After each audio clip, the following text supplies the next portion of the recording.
Hello बच्चों, स्वागत है आप सभी का आपके अपने YouTube चैनल कैम गुरु अकेडमी में। तो पिछली क्लास में अपने बात की थी जो पोषक तत्व है या जो न्यूट्रिएंट्स होते हैं उनके क्लासिफिकेशन के बारे में। आज अपने बात करेंगे उससे रिलेटेड कुछ और इम्पोर्टेंट टर्मिनोलॉजीज की।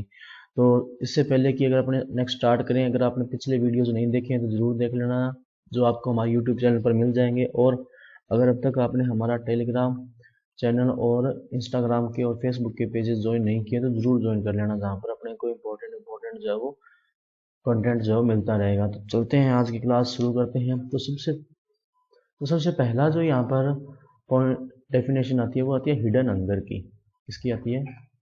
Hidden hunger.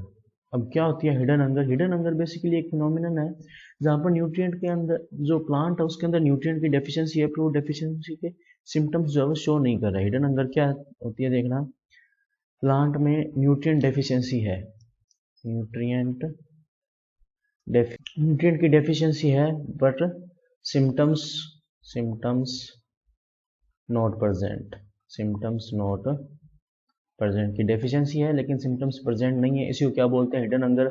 और अगर वो न्यूट्रिएंट्स प्रोवाइड कर दिए जाएं तो प्लांट जो होता है वो दोबारा ग्रोथ करना स्टार्ट कर देता है। उसके बाद में आता है visual symptoms, visual symptoms of deficiency, of deficiency, visual symptoms of deficiency. उसमें देखना दो टाइप के आते हैं। एक तो वो न्यूट्रिएंट्स जो कि बहुत ज़्यादा मोबाइल होते हैं, उनकी मोबिलिटी क्या होती है? मोबिलिटी हाई होती है। दूसरा वो होते हैं जो बहुत ज़्यादा लेस मोबाइल होते हैं, लेस मोबिलिटी होती है जिनकी, लेस मोबिलिटी। जिनकी मोबिलिटी हाई है उनकी जो डेफिशिएंसी के सिम्टम्स है, देखना ध्यान से, जिनकी मोबिलिटी हाई है उनकी डेफिशिएंसी के सिम्टम्स जो है वो सबसे पहले लोअर पार्ट्स होता है प्लांट का, या तो उसके ऊपर शो होंगे या ओल्ड लीव्स होंगी, ओल्ड लीव्स उसके ऊपर शो होंगे। लेकिन जिसकी मोबिलिटी लेस होगी उसके जो डेफिशिएंसी के जो सिम्टम्स है वो सबसे पहले अपने को दिखेंगे टॉप पार्ट जो होता है, top top part of the plant, और अपने कह सकते हैं जो न्यू लीव्स होती है, न्यू लीव्स उसके ऊपर ये विजिबल होते हैं। इस बात का अपने को ध्यान में रखना है कि कई बार अपने इसको देख के बता सकते हैं कि इसमें जो न्यूट्रिएंट्स की जो डेफिशिएंसी है वो कौन सी है, मोबिलिटी जिनकी हाई है वो है या जिनकी मोबिलिटी लो है उनकी है। अगर लोअर पार्ट्स जो है प्लांट का वहां पर विजिबल है या ओल्ड लीव्स पर विजिबल है, इसका मतलब हाई मोबिलिटी वाले हैं। और अगर लेस मोबिलिटी वाले हैं तो उसकी जो डेफिशिएंसी की जो सिम्टम्स है वो लो पार्ट पर अपने को विजिबल होंगे। नेक्स्ट अगर अपने इसमें बात करें तो वो आता है process of process of absorption, process of absorption of nutrients by plant. तो इसमें जो सबसे पहला स्टेप आता है वो है, उसके बाद में इसमें आएगा सेकंड नंबर स्टेप कौन सा है, फिर अपने करेंगे थर्ड स्टेप, और सबसे लास्ट में कौन सा आता है? Fourth step. तो सबसे पहले नंबर के स्टेप की बात करें तो वो इसके अंदर आता है from solid to solid to soil solution, solid to soil solution. कि अपने जो फर्टिलाइजर सॉइल के अंदर डाल रहे हैं, तो जब तक सॉइल में नहीं डाला फर्टिलाइजर वो सॉलिड है। जैसे फर्टिलाइजर को सॉइल के अंदर डालेंगे उसके अंदर जो कुछ एक केमिकल चेंजेस होंगे जिसके कारण सॉलिड से सॉइल सॉल्यूशन में वो कन्वर्ट हो जाएगा। दूसरा इसके अंदर जो आता है वो आता है एब्जॉर्प्शन, एब्जॉर्प्शन। सेकेंड नंबर जो इसके अंदर आता है वो आता है movement to the root surface, movement to the root surface. कि जो न्यूट्रिएंट सॉइल सॉल्यूशन में कन्वर्ट हो चुके हैं अब वो मूवमेंट करेंगे किसके ऊपर? रूट सरफेस के ऊपर। इसको आप कुछ इस तरह से देख सकते हो कि कोई प्लांट है अपने पास, इस तरह से ये कोई प्लांट हो गया, और ये जो है इसकी रूट्स हैं बहुत सारी, बहुत सारी क्या है? रूट्स हैं, और ये इसका एरिया है जिसके अंदर ये लगा हुआ है। अब इस बात की पॉसिबिलिटी काफ़ी ज़्यादा हाई है कि न्यूट्रिएंट्स जो है वो कुछ एक तो यहाँ होंगे, लेकिन कुछ एक न्यूट्रिएंट्स इससे क्या होंगे, काफ़ी ज़्यादा दूर भी होंगे, जो रूट्स के अपने कह सकते हैं बिल्कुल नियर अबाउट रेंज में नहीं होंगे। तो क्या करती है, रूट जो होती है न्यूट्रिएंट्स को अपनी ओर अट्रैक्ट करती है, अपनी ओर जो होती है पुल करती है, किसके थ्रू? वाटर के थ्रू, वो क्या है उसके बारे में अपनी बात करेंगे। तो ये क्या है कि यहाँ से कोई न्यूट्रिएंट बैठा है और यहाँ से लेकर यहाँ तक आने का जो अपने कह सकते हैं कि ट्रेवल है, इसी को क्या बोला है उसने, यहाँ तक से यहाँ तक आने की जो जर्नी है उसी को क्या बोला है, movement to the root surface. Third number पे जो इसका आता है वो आता है absorption by root, absorption by root.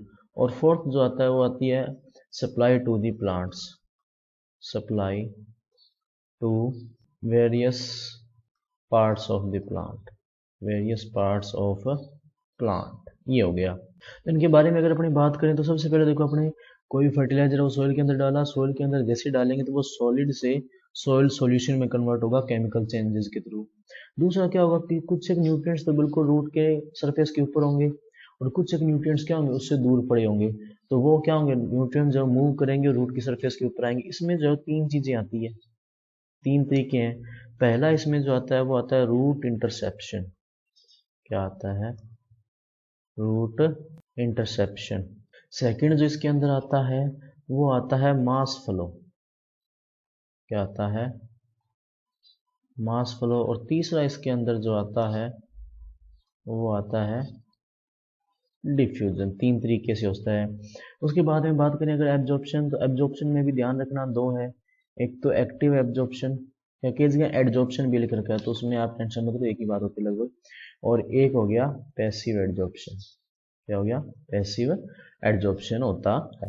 और जब न्यूट्रिएंट्स जो है वो रूट ने एब्जॉर्ब कर ली उसके बाद में वो रूट जो है, न्यूट्रिएंट जो है वो रूट के अंदर जाके एक अपने कह सकते हैं स्टोरेज फैसिलिटी में चले जाएंगे और वहाँ से जो है वो जाइलम के थ्रू वो अपने अलग अलग जो पार्ट्स होते हैं प्लांट के उसके अंदर ट्रांसफर धीरे धीरे होते रहेंगे। अब अपनी बात करते हैं रूट इंटरसेप्शन, मास फ्लो और डिफ्यूजन क्या क्या होता है। तो सबसे पहले बात करेंगे रूट इंटरसेप्शन की। रूट इंटरसेप्शन, तो रूट इंटरसेप्शन बेसिकली क्या है कि रूट जो होती है वो इंटरसेप्ट करती है न्यूट्रिएंट को। तो इसका मतलब क्या होगा कि nutrient interception, nutrient interception by roots के रूट न्यूट्रिएंट्स जो है वो कहाँ कहाँ पड़े हुए हैं उसी को इंटरसेप्ट करना ही क्या हो गया, रूट इंटरसेप्शन। और जिस रूट का जो वेब है वो जितना बड़ा होगा वो इतनी इजीली जो है वो न्यूट्रिएंट्स को एब्जॉर्ब कर लेगी या इंटरसेप्ट कर लेगी। दूसरा आता है mass flow.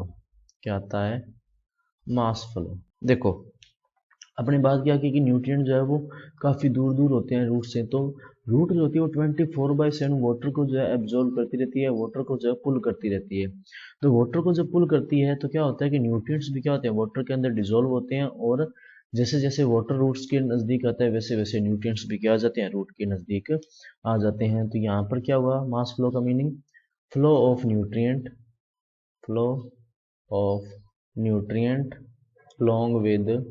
along with water। Third जो इसके अंदर आता है वो आता है डिफ्यूजन। क्या आता है, डिफ्यूजन। तो डिफ्यूजन क्या होता है basically, nutrient flow from higher to lower concentration. Nutrient का हायर कंसंट्रेशन से लोअर कंसंट्रेशन की ओर फ्लो होना वो क्या हो गया, डिफ्यूजन हो गया। ये तीन चीज़ें हो गई। उसके बाद में इसमें बात होती है एक्टिव और पैसिव एब्जॉर्प्शन की, वो करेंगे अपने नेक्स्ट क्लास में। तो आज की क्लास में अपने इतना रखते हैं। अगर आपका इससे रिलेटेड कोई डाउट या कोई सजेशन हो तो आप हमें कमेंट सेक्शन में बता सकते हैं। और अगर आपको इसकी PDF डाउनलोड करनी है तो आप हमारे टेलीग्राम चैनल से डाउनलोड कर सकते हैं और आप हमारे इंस्टाग्राम और फेसबुक के पेजेस से भी ज़रूर जुड़ें जहाँ पर आपको इसी तरह का इंफॉर्मेटिव कंटेंट जो है वो मिलता रहेगा। और अगर आपको PDF और वीडियो दोनों एक साथ चाहिए तो आप हमारी ऐप भी डाउनलोड कर सकते हैं जिसका आइकन जो है बिल्कुल यही बड़ा होगा। तो मिलते हैं अगली क्लास में, तब तक के लिए पढ़ते रहिए। नमस्ते।